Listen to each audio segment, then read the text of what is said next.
Mga master, ay hindi po talaga natatapos itong usapin tungkol sa dividends ng GSIS para sa kanilang mga miyembro. Noong mga nagdaang taon kasi ay namimigay ito ng dividends, pero ditong previous mga few years ay tila wala ng dividends na natatanggap itong mga miyembro.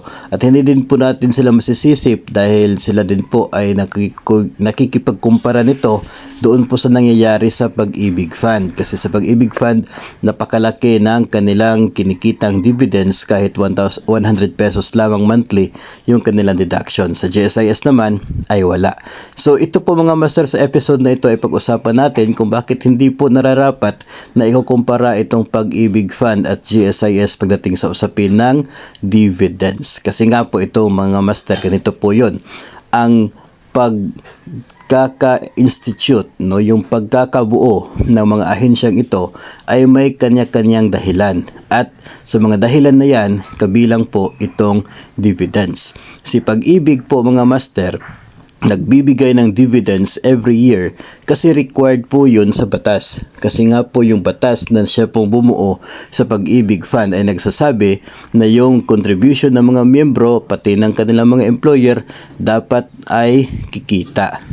At least 70% ng kinikita ng Pag-ibig Fund ay dapat paghati-hatian ng mga miyembro base sa kanilang total contribution.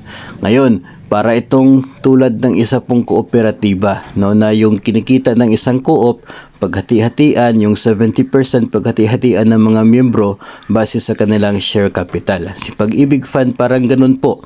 Tayo ay nagko-contribute, yung ating employer nagko-contribute din. Tapos, kung ano man po kinikita ng Pag-ibig Fund, at least 70% ayon sa batas ay dapat kanilang ibabalik sa mga miyembro bilang dividends. Yun po yung purpose ng Pag-ibig Fund.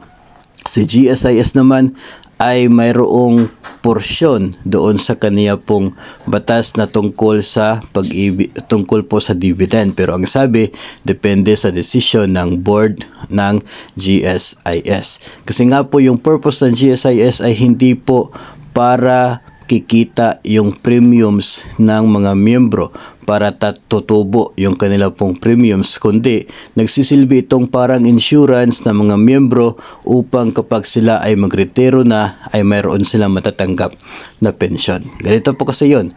Kung tayo ay galit sa GSIS dahil walang dividends na binibigay bawat taon, tayo ba ay magagalit sa Pag-ibig Fund kung ito ay hindi magbibigay sa atin ng pensyon? Di ba hindi?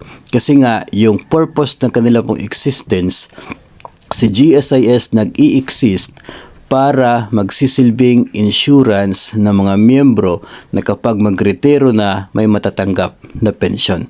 Ganun po yung kanyang purpose. At yung dividends ay magiging bonus na lamang po siya kung gugustuhin ng board of directors nitong GSIS. Ang Pag-ibig Fund naman nag-i-exist na parang savings fund ng mga miyembro. Ano man po kinikita ayon sa batas, paghati-hatian ng mga miyembro base sa kanilang contribution.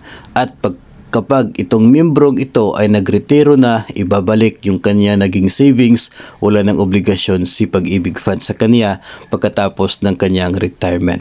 So, para bang ngayon habang tayo ay in service pa, responsibilidad ni Pag-ibig Fund na i-provide yung dividends sa atin dahil active members pa tayo. Kapag tayo ay nagretiro, ibabalik yung pera, wala na silang obligasyon sa atin kapag tayo ay retired na. Si GSIS, habang ngayon ay tayo aktibo pa sa serbisyo, tayo nagbibigay ng premiums sa kanila bilang insurance natin na kapag tayo ay magretiro na, bibigyan nila tayo ng pensyon. So kapag tayo ay retired na, natatapos na yung obligasyon ni Pag-ibig Fund sa atin, nagsisimula pa lang yung responsibilidad ni GSIS para sa atin. So parang ganun po yung sitwasyon. Kaya nga sinasabi natin, hindi po nararapat na magkaroon ng direct comparison sa pagitan ng dalawang ahensyang ito pagdating sa usapin ng dividends. Natural, lamang si Pag-ibig sa isyong yan kasi nga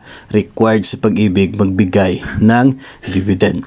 What if magkaroon tayo ng direct comparison sa kanilang dalawa sa usapin naman ng pensyon, di ba? In that case, lamang si GSIS kasi yung purpose niya ay talagang magbibigay ng pensyon, which is hindi purpose ni Pag-ibig Fund. Kaya hindi po nararapat na magkaroon tayo ng direct comparison sa dalawang ahensyang ito na nakabatay lamang sa iisang bagay, dividend.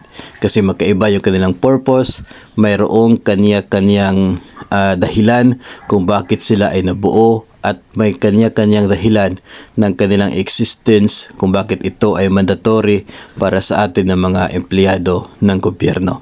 Sana po ay mayroon tayong kaunting kaalaman na nakuha sa episode na ito.